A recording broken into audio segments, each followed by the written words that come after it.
Welcome back, AMFishers. I'm Bill Georgopoulos, the host of the AMFish fishing video vlog.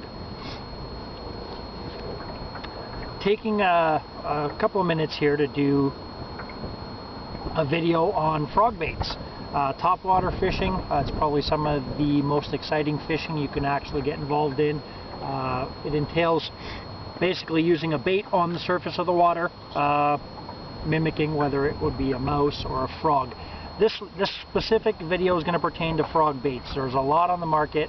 I've been asked numerous times. People will see me topwater fishing and catching stuff, and they'll ask me what I use, what I prefer to use when it comes to frogs. There is no, I'm going to be completely blunt and honest about it, there's no specific bait that I do use. I have a lot of frog baits. Just going to hold up some randoms here to the camera. There's a couple there, another one there, two smaller ones there, two other ones there, really big one here, and I have one here that I still got in the package as well. Left this one in the package, just wanted to give you all a heads up as well. Check the clearance sections in your local fishing stores. This here is about an $8 to $9 frog, very similar to this style here, and it was on sale for, I believe, under $4. The color was discontinued by the manufacturer.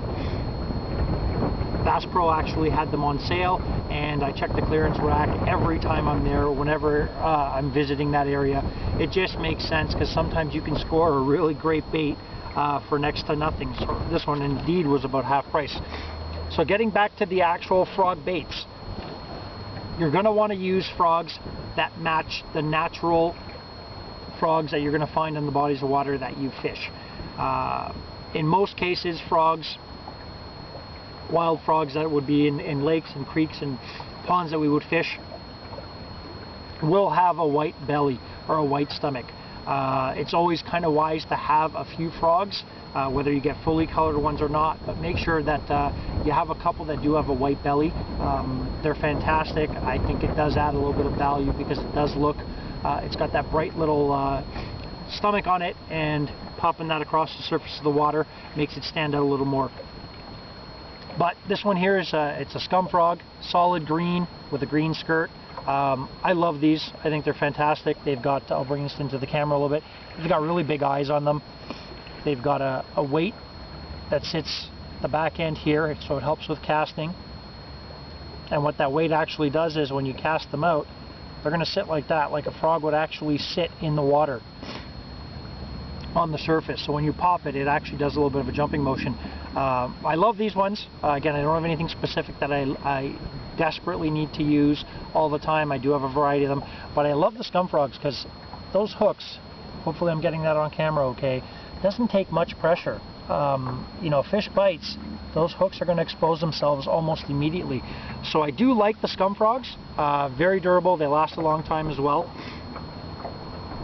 Going back to the scum frogs, I do have different sizes. Here are two smaller ones. Again, they're made by Scum Frog as well. Just smaller body, different little skirt. Same thing though, if you notice, it doesn't take much pressure, just a push of that finger there, and those hooks get exposed. So what I end up doing is having different sizes of frogs. I don't think you can ever have too many frogs, to be honest with you, because eventually they'll get torn up. You may lose a few. You may have a big pike or muskie that comes by and just snatches it up and is gone with it.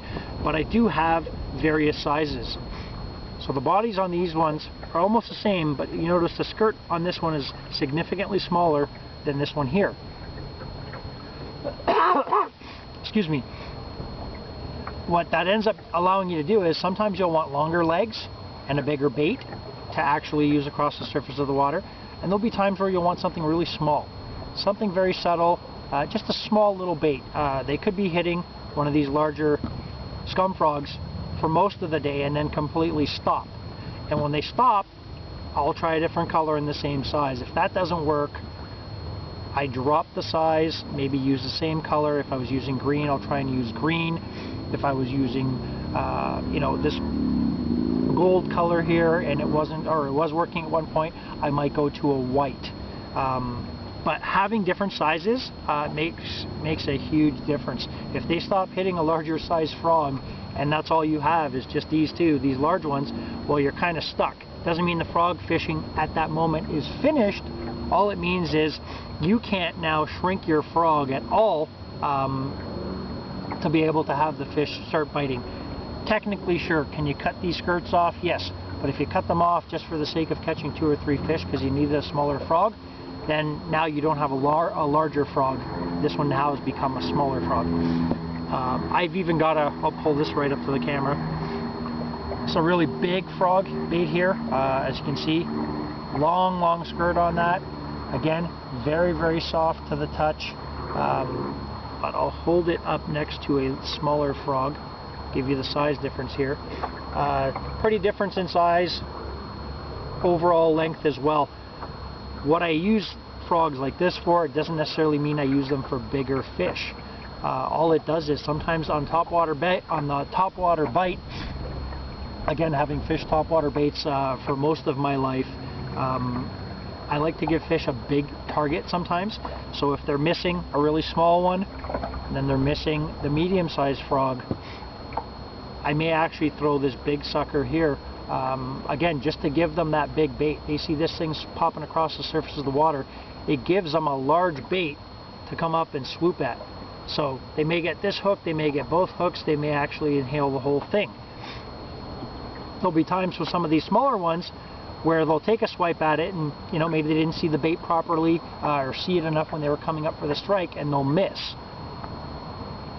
You've also got some of these popper frogs. I'll hold this up to the camera. So it's got a front lip on it, frog body, looks like it's swimming, and 2 trebles, and a bunch of little rattles in it.